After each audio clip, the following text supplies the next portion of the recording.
வணக்கம் நண்பர்களே, முக்கியமான செய்தியை இந்த பதிவில் பார்க்க போகிறோம். எலெக்ஷன் ரிசல்ட்டு எப்பேற்பட்ட திருப்பம் பார்த்தீங்களா? இங்கே ரெண்டு பேருக்கு நடுவில் தான் போட்டியே. ஒன்று டிவிகே, இன்னொன்று டிஎம்கே அப்படின்னு விஜய் பேசினார்.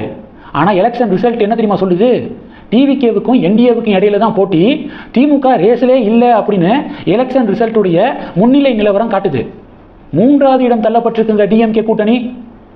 இப்போ நான் வீடியோ ரெக்கார்ட் பண்ணக்கூடிய இந்த நேரத்தில் டிவிகே 92 தொகுதிகளில் முன்னிலையில் இருக்காங்க. ஏடிஎம்கே பிஜேபி கூட்டணி 65 தொகுதிகளையும், டிஎம்கே கூட்டணி 47 தொகுதிகளையும் முன்னிலையில் இருக்காங்க. டிவிகே எவ்வளவு?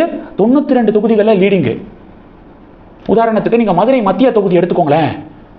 பிடிஆர் பழனிவேல் தியாகராஜன், சுந்தர்சி, இவங்க 2 பேருக்கு இடையில தான் போட்டி அப்படின்னு மீடியாக்கள்லாம் சொன்னாங்களே, அந்த தொகுதியில் டிவிகே லீடிங் எடுத்திருக்காங்க.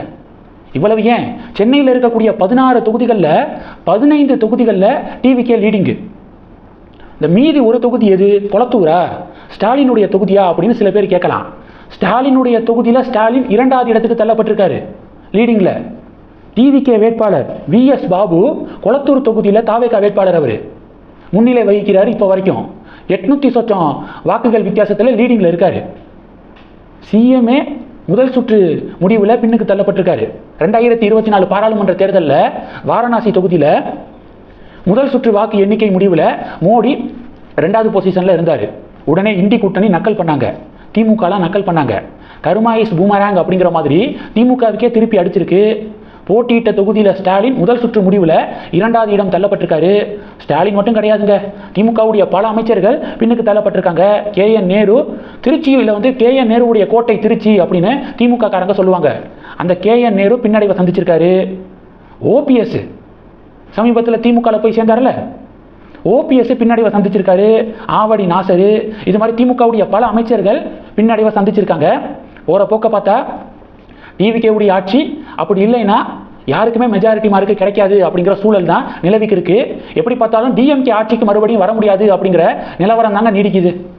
வரலாறுல திமுக 2 முறை தொடர்ந்து ஆட்சி செஞ்சது கிடையாது அப்படின்னு ஒரு டாக் இருக்குல்ல, அது இந்த வாட்டியும் கண்டினியூ ஆக போகுது. திமுகவுடைய ஆட்சி திரும்பாது போல. எது எப்படியோ, இப்போ பாஜக காரங்க என்ன தெரியுமா சொல்றாங்க?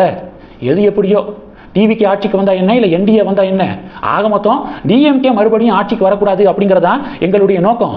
அது சக்சஸ் ஆன வரைக்கும் சந்தோஷம் தான் அப்படின்னு சொல்லிட்டு பாஜக தொண்டர்கள் பதிவுகள் போடுறாங்க. எங்களுக்கு வெஸ்ட் பெங்கால் எலெக்ஷன் ரிசல்ட் தான் பிரைமரி.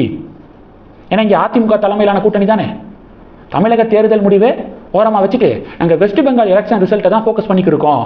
பாஜக காரங்களுடைய வீடை பாருங்க, வெஸ்ட் பெங்கால் எலெக்ஷன் ரிசல்ட்டை தான் ஃபஸ்ட்டு அவங்களுடைய கண்ணு தேடும். யாரும் பேனிக் ஆக வேண்டாம். வெஸ்ட் பெங்காலில் பிஜேபி ஆட்சிங்க கன்ஃபார்ம். இப்போதைய நிலவரப்படி 235 தொகுதிகளுக்கு முன்னிலை நிலவரம் வந்திருக்கு. பிஜேபி கூட்டணி 123 தொகுதிகளில் லீடிங்கில் இருக்காங்க. டிஎம்சி 109 தொகுதிகளில் லீடிங்கில் இருக்காங்க.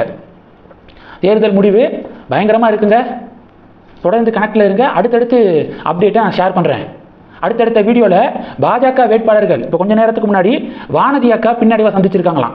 கோவை வடக்கு தொகுதியில் நயினார் நாகேந்திரன் பிஜேபி மாநில தலைவர் பின்னடைவை சந்திச்சிருக்காரு. தமிழிசை அக்கா பின்னடைவை சந்திச்சிருக்காங்க.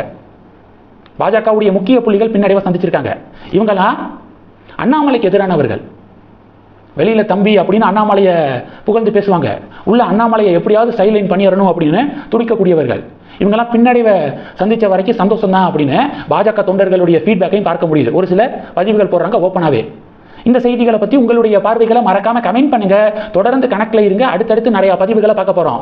நன்றி. ஜெய் ஹிந்த்.